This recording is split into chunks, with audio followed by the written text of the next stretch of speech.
To give a little backstory, I was 18 years old and freshly out of high school around my couple encounters with some freaky people. I used to live in a small town in southern Minnesota, and as soon as I could, I moved out to be closer to my current boyfriend and go off to school. This ended up being a huge mistake for me, being that my ex-boyfriend and I had been on and off for the last 2 years, and he was mentally and physically abusive towards me ever since we were together.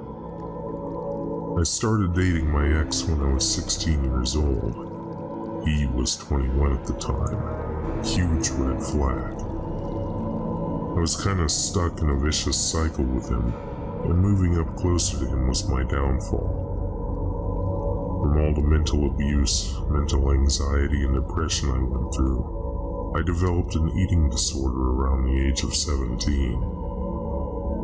This was later diagnosed by an eating disorder specialist as anorexia nervosa when my health started declining after I moved away from home.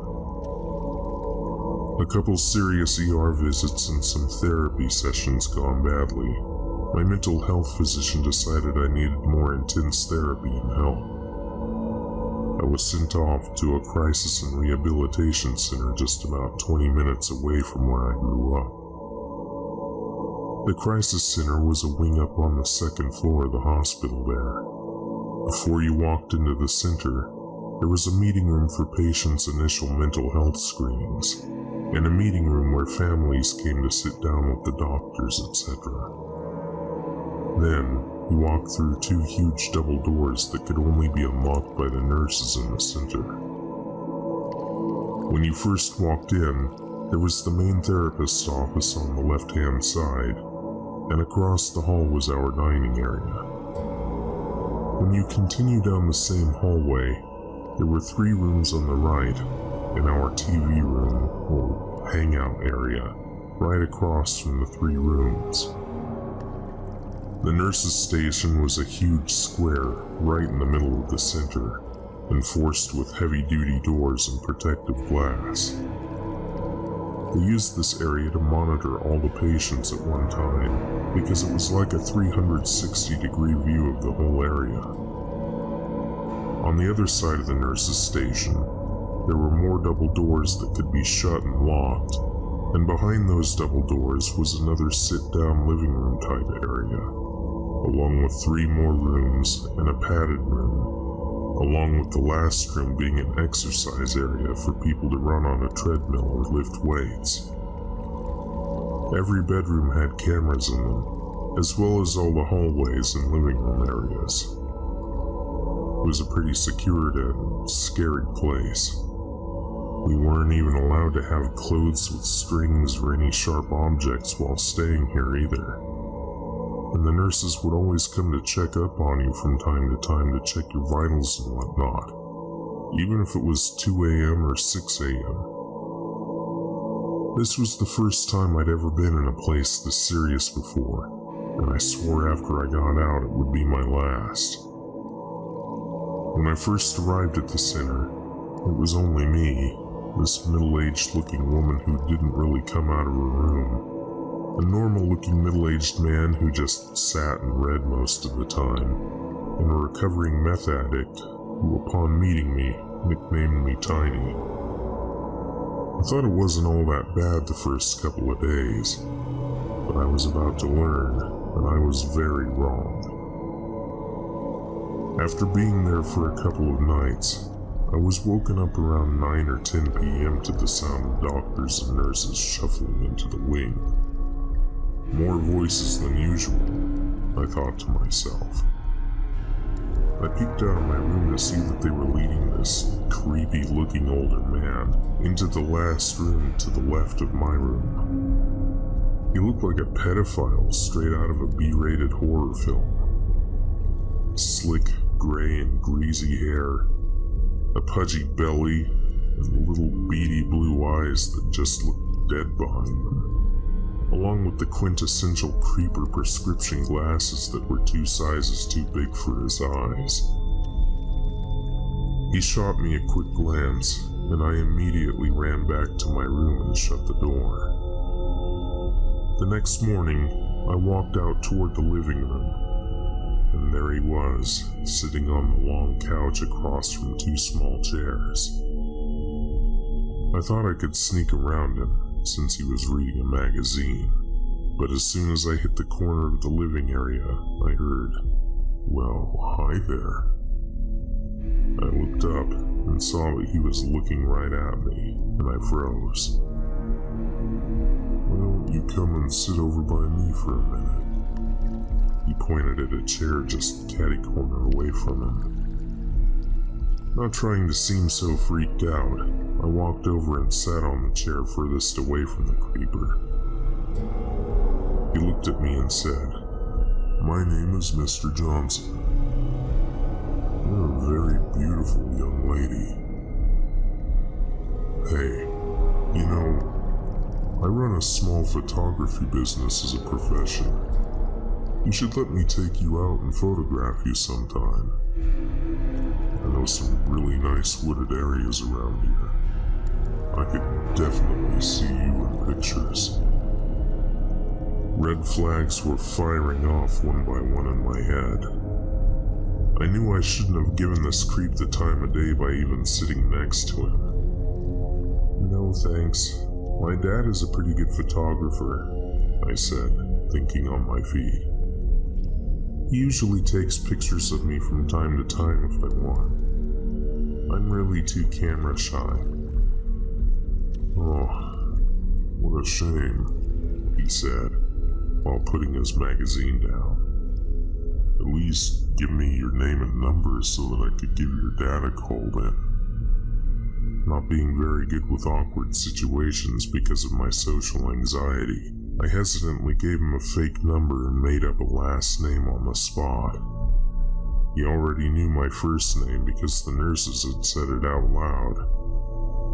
As soon as I put the piece of paper down, this fucker quickly bent down to grab my ankle. I have a tattoo of a camera on my left ankle, and he saw it peeking from my leggings.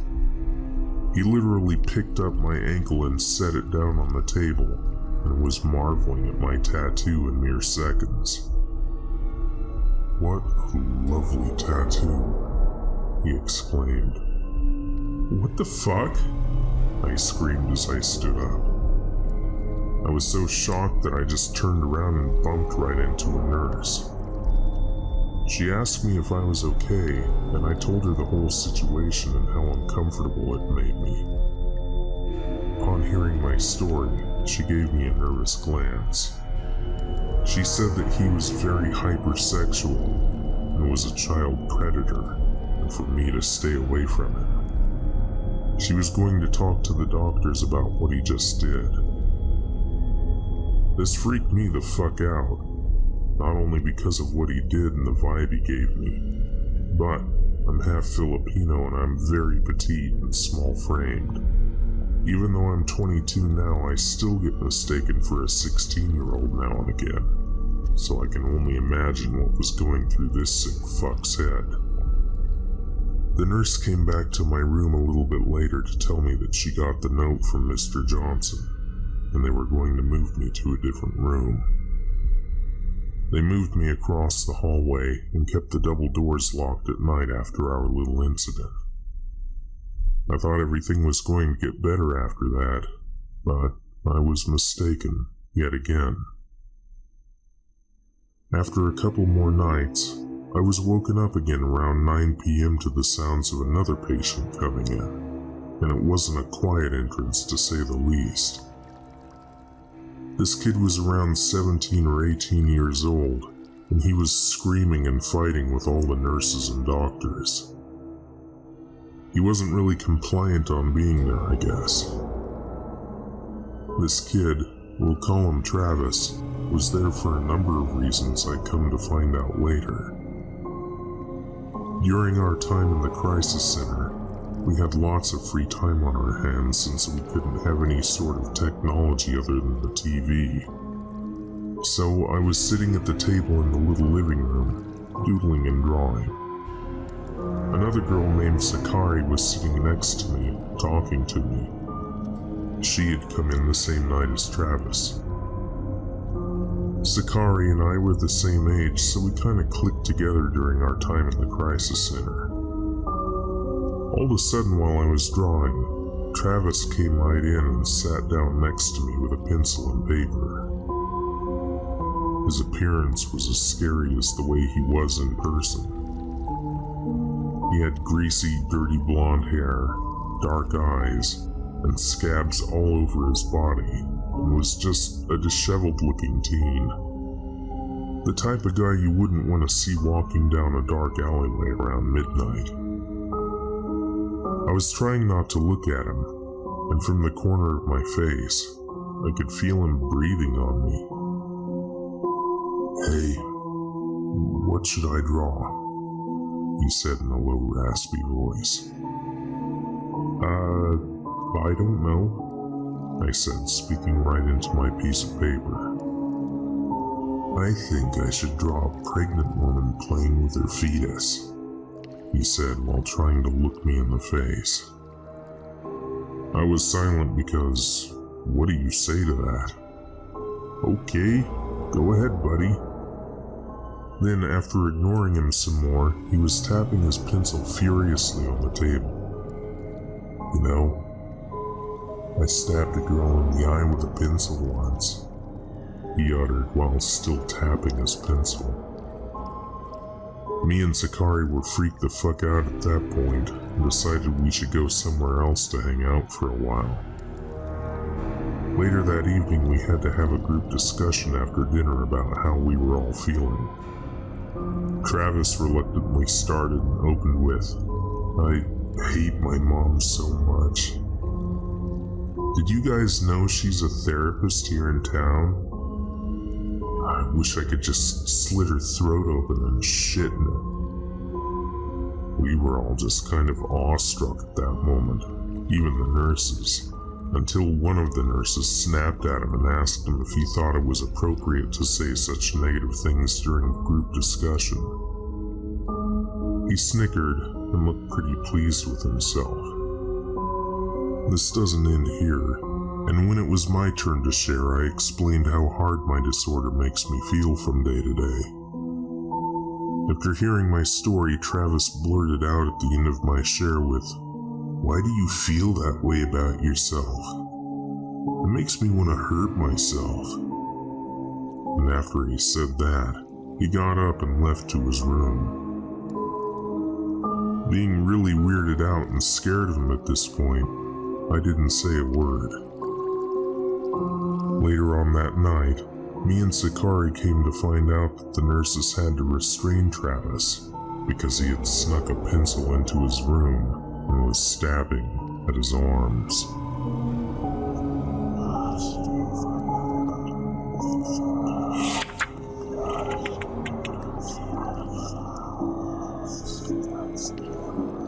Late in the summer of 2002, Evie, a girl I'd been close with since high school, and I decided to go for one of our Three Kings trips up into the Sierra Nevada mountains.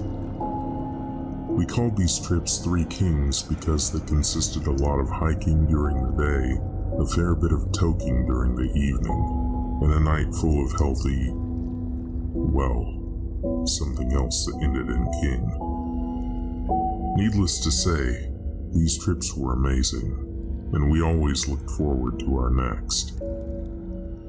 So after packing up my trusty Smith & Wesson that I nicknamed Betsy, a few Army surplus MREs, and an ounce of Acapulco Gold along with some other basic camping necessities, I hopped into my beat-to-shit Subaru Outback, picked Evie up, and we set out around 10 a.m.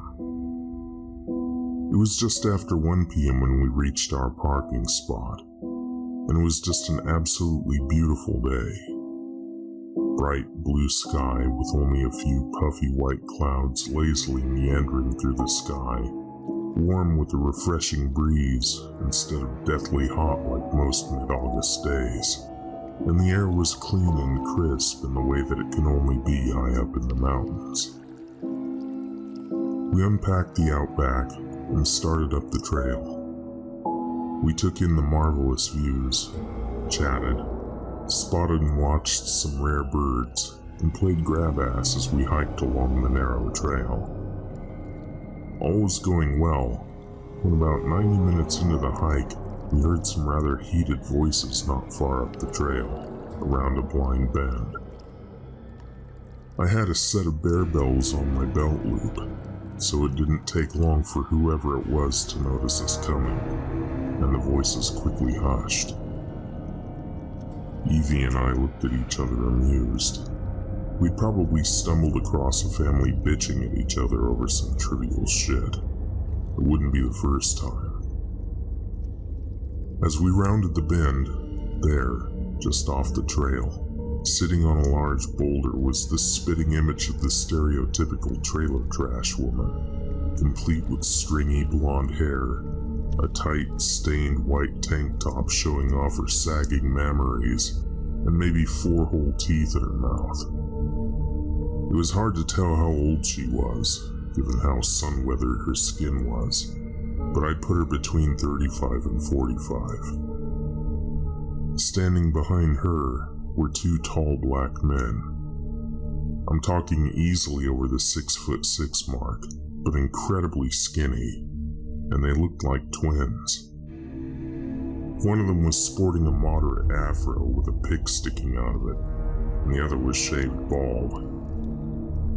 The moment we all came in view of one another, Afro starts immediately angrily telling us we needed to keep stepping, and crackers should be back home in the suburbs, and other racist bullshit. Not quite knowing what to do, Evie and I just stood there, glancing back and forth from each other to the group for a moment. Just as Afro started to walk towards us, Baldy must have caught sight of my gun in its holster, because he immediately grabbed Afro and mumbled in his ear, pointing down at my belt. Trailer Trash just sat and stared at us intensely with this empty expression the entire time, not saying a word or moving an inch. I grabbed Evie's hand and pulled her along the trail. Let's just get away from them.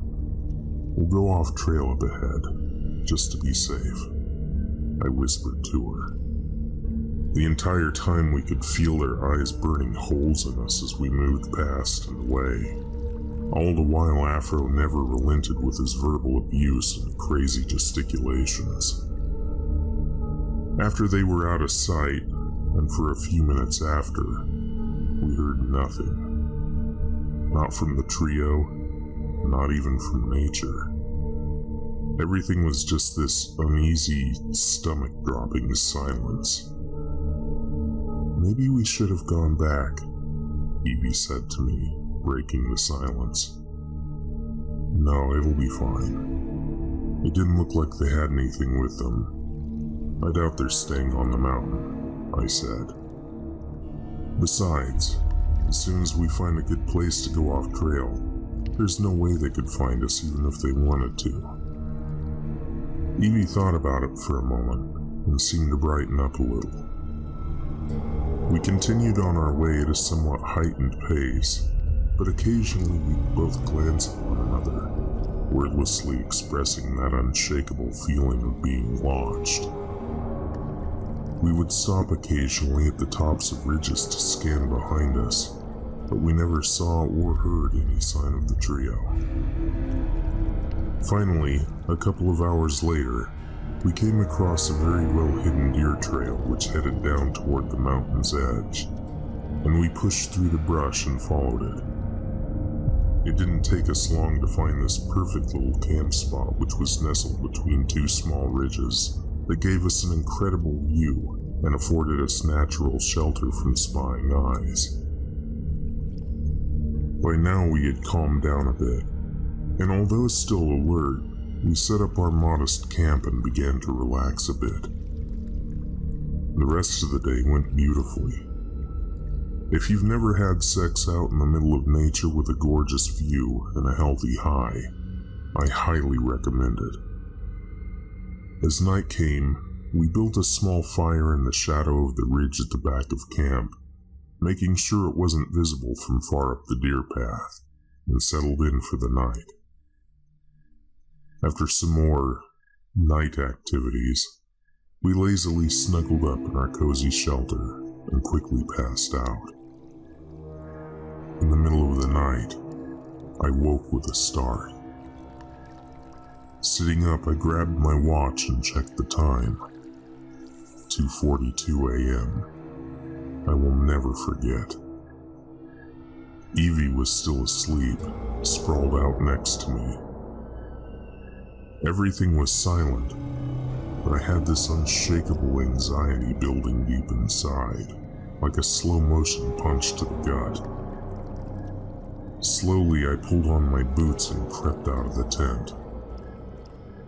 Staying close to the ridge wall, I moved quietly back toward the deer trail, and near the edge, I stopped, scanning the surroundings, and listened.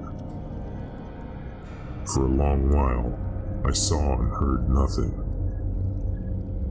Then, just as I was about to give up and head back to the tent, I heard it. The unmistakable sound of a voice speaking in hushed tones, quickly followed by a harsh, "Shut up," from a nasally female voice. I froze. My heart started pounding like a battering ram. Another few seconds passed, and I suddenly saw a beam of light piercing the tree line far up the deer trail.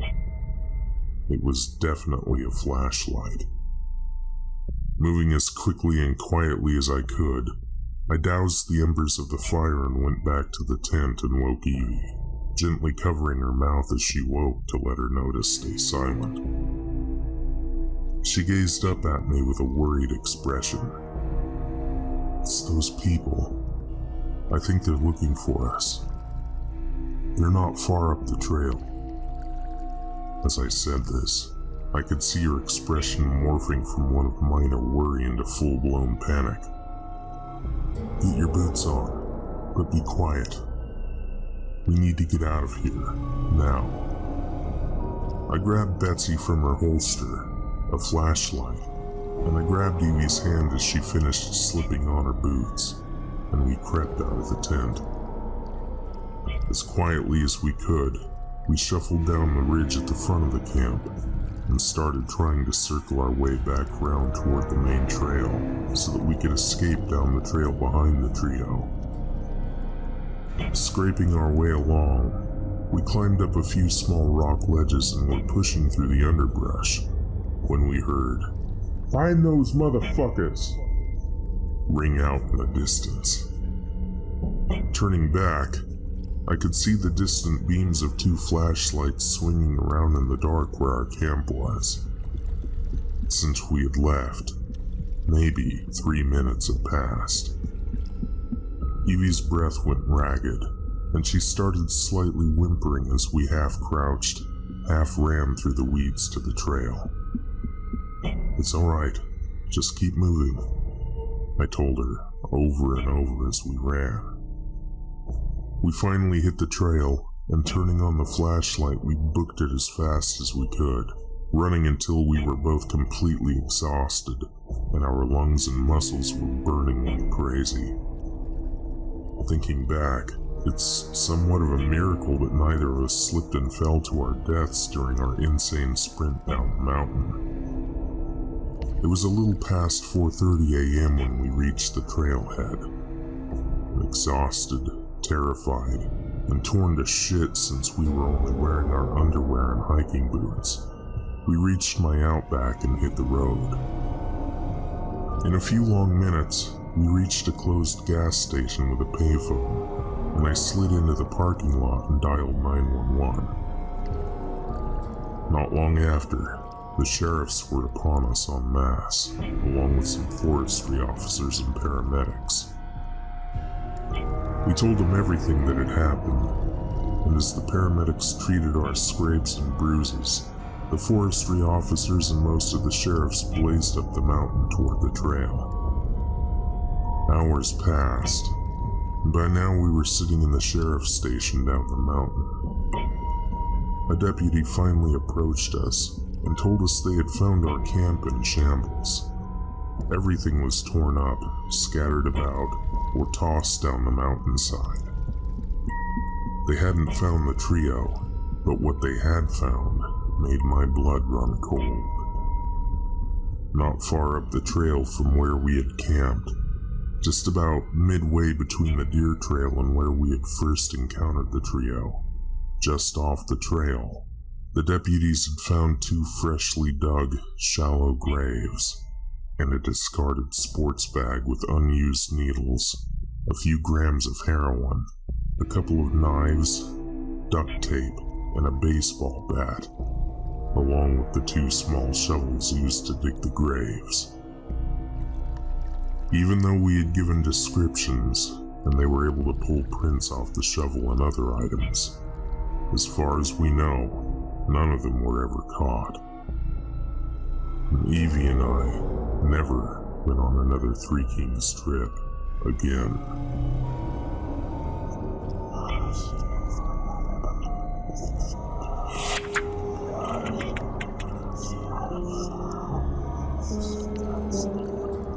Back in the early 90s, I worked for the 10-screen movie theater in my shitty little podunk town. For a teenager, it was a great gig.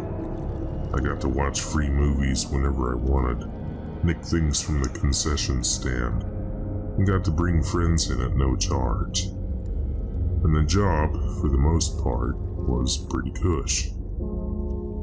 The only time I ever had issue with the job was when I'd have to go with the manager to help confront unruly patrons.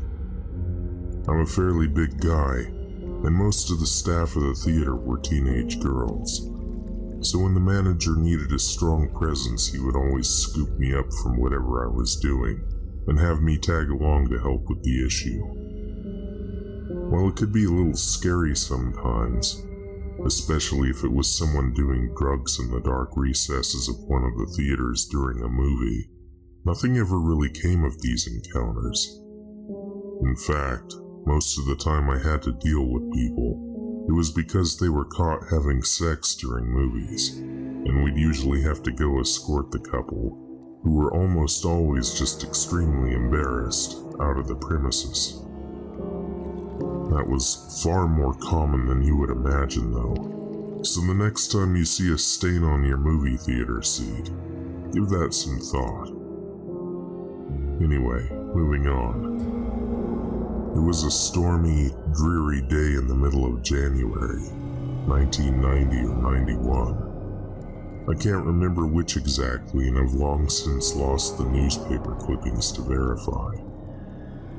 I was working the evening to closing shift at the ticket booth and only had a handful of customers, most of which were other kids from my high school and only a few adults. Just about everybody was toting an umbrella or clad in a rain slicker because of how shitty the weather was. Time went by as normal, and I had shut down the ticket booth because the last showings were all underway, and I was at the concession stand flirting with my future wife. Another girl, Tina, approaches us with an amused expression and asks us if we've noticed the weird guy that keeps going back and forth from Theater 5 to the bathroom, making the trip just about every 5 minutes. Maybe the guy's just sick, I said. Probably has the shits if he sprung for the extra butter. I wasn't kidding either. That stuff was human Drano. But curious at this point, we all just watched and waited, casually glancing at the restrooms from our vantage point at the concession stand. Sure enough, after a few minutes, this guy comes power walking out of the hallway, clad in a dark gray rain slicker, and marches into the bathroom with his soft drink cup in hand. The way he was walking threw the sickness theory out the window. Not even a minute passes, and back out he comes, walking with what I can only call determination back into the theater hallway. Tina asked me what we should do, and I told her there wasn't anything we could do. I remembered selling tickets to the guy and the really pretty girl with him for Kindergarten Cop.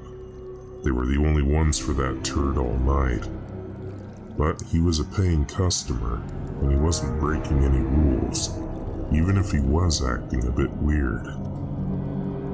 Obviously, they weren't screwing in there with him going back and forth so much, so I wasn't terribly concerned. We decided I should do a walkthrough of the theater to see if I could see anything off. I went through the door, let my eyes adjust, and scanned the seating area for the two of them. They were a few rows from the very back, sitting in the center of the aisle, and as I passed by I couldn't see anything wrong at all. Just the two of them in their rain slickers sitting silently. It was a little weird that she had her hood up, but again, nothing breaking the rules. And they weren't moving or making any noise, and he had his pants on, so everything seemed to check out. About 10 minutes later, I'm in another theater when Tina pops in and tells me the guy left. The movie still had 20 minutes until it ended. Not caring anymore at this point, I just kind of shrugged at her and continued what I was doing. She stared at me for a moment, sighed, and went to get a dustpan to help me finish up, all the while making small comments about how weird she thought the guy was for all of his bathroom trips. We finish up, and by this time the last showings are over, and we're starting the closing process. There are 2 theaters that still need to be cleaned, and the bathrooms. And deciding I wanted to hold off on the horror that is the bathrooms for as long as possible, and hoping maybe someone else would start in on them in the meantime, I ducked into Theater 5 to start a quick cleanup. As I neared the back of the theater, I realized something was off. I got to the row where the sketchy guy and his girl were sitting, and I froze. She was still there, laying across 3 seats in a rain slicker. We'd had people fall asleep during late showings before, but this instantly didn't add up. She had come with the guy, who Tina had told me already left about a half hour before. And now, with the lights turned up, I realized that she was completely naked under that rain slicker, and covered in blood. I ran my ass post-haste to the manager and told him what was going on, and he in turn called 911 and told my future wife to get some bottled water and to meet the 2 of us in the theater. He rushed to the girl and pulled back the hood of her rain slicker and immediately started retching. He rushed past me, trying to grab my arm to pull me with him, but not before I got a good look. This girl's face was absolutely mutilated. Huge chunks of flesh torn and missing from her cheeks, her mouth, and just all over. I've seen some nasty shit in horror movies, but nothing really compared to this. Makeup and special effects, especially back in the day, could only do so much. And seeing her face just torn to shreds like that is an image I'll never be rid of. My mind immediately flashed back to how she had looked when they bought their tickets. She was so pretty, and somehow that just added to the trauma of it all. The worst part, the part that stopped the manager and I both in our tracks as we had started to retreat back away from her, was the gargling, raspy breath that she let out. She was still alive. Details become blurry at this point. The police, fire department, and paramedics were all there quickly. The girl was wheeled out on a stretcher, and I did everything I could not to look as she passed. I gave my statement and went home for the night, and didn't sleep a wink.